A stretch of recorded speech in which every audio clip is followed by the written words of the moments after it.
The courtroom fell into absolute silence as 8-year-old Emma raised her trembling hand toward her golden retriever, Max. What happened next would change everything, not just for Emma, but for everyone present that day. The judge's gavel froze mid-air, his eyes widening in disbelief at what he was witnessing.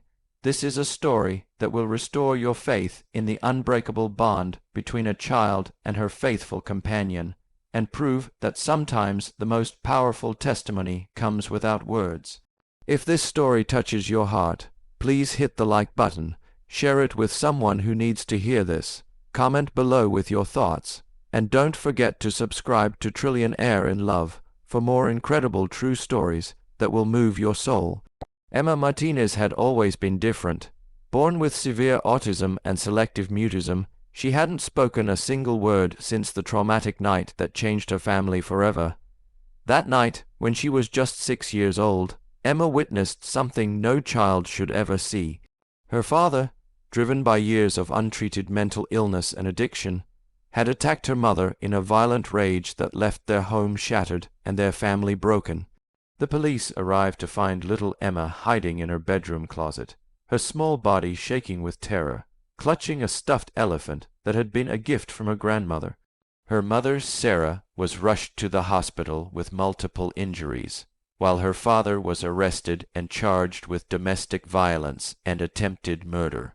From that moment on, Emma retreated into a world of silence, unable to speak about what she had witnessed, unable to process the trauma that had consumed her childhood innocence.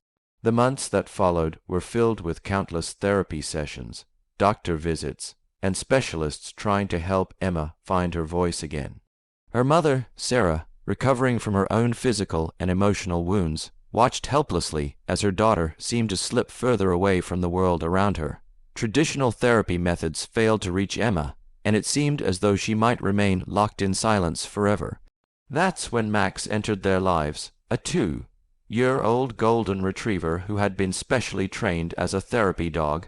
Max was assigned to Emma through a local organization that specialized in pairing children with trauma with specially trained service animals. From the moment Max walked into their small apartment, something magical began to happen. Emma, who had shown little interest in anything since the incident, was immediately drawn to the gentle, patient dog.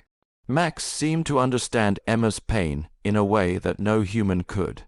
He would sit quietly beside her during her difficult moments, rest his head on her lap when she was overwhelmed, and somehow always know exactly when she needed comfort. Over the course of several months, Sarah watched in amazement as her daughter began to emerge from her shell, but only with Max. Emma developed a complex system of hand signals and gestures that only Max understood. She would point to different objects, make specific movements with her hands, and Max would respond accordingly, almost as if they shared a secret language that no one else could interpret. The breakthrough came when Emma's therapist, Dr. Jennifer Walsh, realized that Emma wasn't just communicating with Max. She was using him as her voice. Through careful observation and documentation, Dr. Walsh discovered that Emma had developed an intricate system where she would signal to Max, and Max would then perform specific actions that conveyed Emma's thoughts and feelings. But their newfound hope was about to face its greatest test. Emma's father, Marcus, had been released on bail pending his trial, and his defense attorney was arguing that there were no reliable witnesses to the crime. The prosecution desperately needed Emma's testimony to ensure justice would be served. But how could a child who hadn't spoken in 2 years possibly testify in court? The legal battle that ensued was unlike anything the family had experienced. Marcus's defense team argued that Emma was incompetent to testify due to her condition, while the prosecution fought to find a way to let Emma tell her story. The case garnered media attention, with child advocacy groups and legal experts weighing in on whether alternative forms of communication could be accepted in a court of law. Sarah faced the most difficult decision of her life. She knew that Emma held the key to ensuring her father would face justice for his crimes, but she also knew that putting her fragile daughter in a courtroom environment could potentially cause even more trauma. The legal system seemed cold and unforgiving, with little understanding of Emma's unique needs and abilities. Judge Margaret Harrison, a veteran of family court with over 20 years of experience, found herself facing an unprecedented situation. She had seen countless cases involving children, but never one quite like this. After reviewing extensive documentation from Emma's medical team and consulting with legal experts, she made a decision that would either change the course of justice or set a dangerous precedent. The judge agreed to allow Emma to testify, but with strict conditions. The courtroom would be cleared of spectators, only essential personnel would be present, and most importantly, Max would be allowed to accompany Emma to the witness stand. It was an extraordinary accommodation that pushed the boundaries of traditional legal proceedings. The day of Emma's testimony arrived with palpable tension filling the courtroom. Sarah sat in the gallery, her hands clasped tightly together, praying that her daughter would be able to handle the pressure. Marcus sat at the defense table, his expression unreadable as he prepared to face the testimony of the daughter he had traumatized. Emma entered the courtroom holding tightly to Max's leash, her small frame dwarfed by the imposing legal environment around her. She was dressed in a simple blue dress that her grandmother had bought for her, and her dark hair was pulled back in a neat ponytail. But it was her eyes that told the real story, eyes that held pain far beyond her 8 years, but also a quiet strength that had been nurtured by months of healing. As Emma took her place at a specially arranged low table near the witness stand, with Max sitting calmly beside her, the courtroom fell into complete silence. Judge Harrison leaned forward, her voice gentle, as she explained to Emma that she could take her time and communicate in whatever way felt comfortable for her. The prosecutor, District Attorney Michael Chen, approached Emma with the sensitivity of someone who understood the gravity of the moment.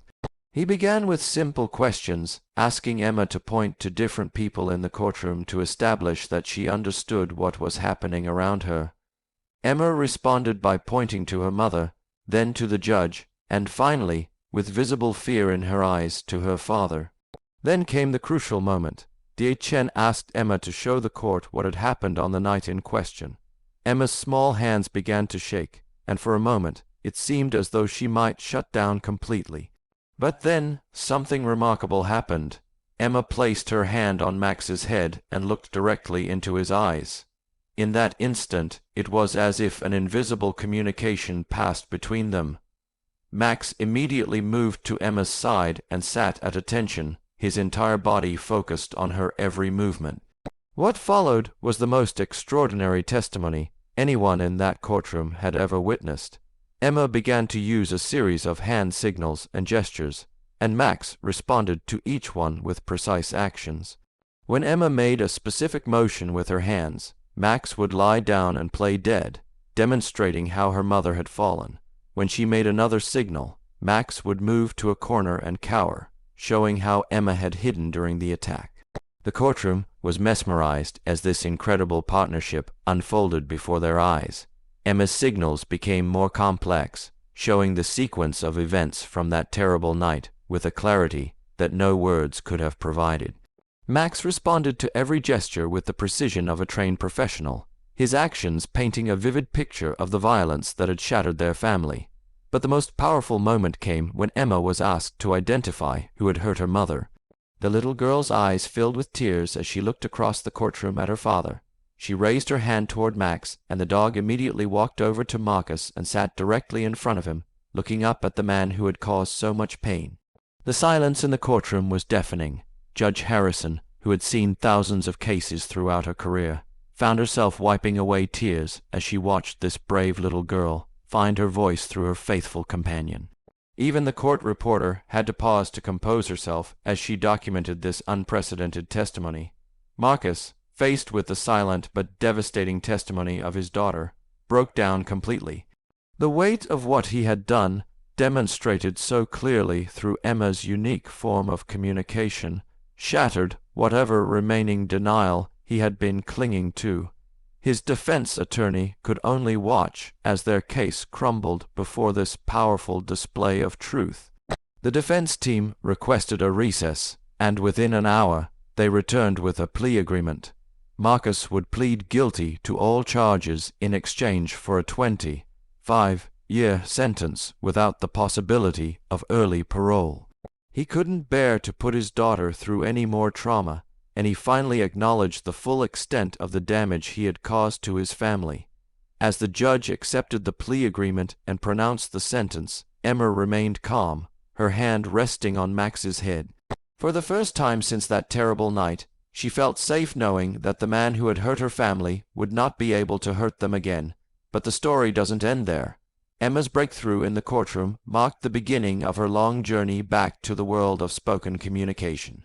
With Max by her side and the continued support of her dedicated therapy team, Emma slowly began to speak again. Her first word, spoken 6 months after the trial, was Max, followed quickly by Mommy. Today, 3 years later, Emma is thriving. She attends a special school that accommodates her unique needs, and Max continues to be her constant companion and source of strength. She has become an advocate for other children who have experienced trauma, and her story has led to changes in how courts handle testimony from children with special needs. The bond between Emma and Max has inspired legislation in several states that allows service animals to accompany vulnerable witnesses during testimony. Their partnership has proven that communication comes in many forms, and that sometimes the most powerful truths are spoken without words. Sarah often reflects on how a dog named Max saved not just her daughter's voice, but their entire future. Emma's courage in that courtroom, supported by her faithful companion, ensured that justice was served while also beginning her own journey of healing and recovery.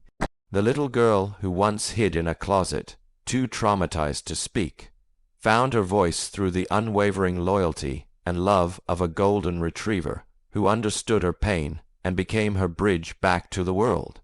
Their story reminds us that healing comes in many forms, that love can transcend traditional boundaries, and that sometimes the most profound connections happen between hearts that understand each other without the need for words.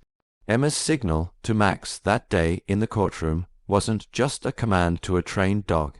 It was a declaration that she would no longer be silenced by fear, that truth would find a way to be heard, and that the bond between a child and her dog could indeed change the course of justice itself. This incredible true story shows us that love, loyalty, and courage can overcome even the darkest circumstances. If Emma's story inspired you, please take a moment to like this video, share it with someone who needs hope today, leave a comment telling us about the special animals in your life, and make sure to subscribe to Trillion Air in Love for more heartwarming stories that celebrate the extraordinary bonds between humans and their faithful companions. Your support helps us continue sharing these powerful stories that remind us of the good in this world.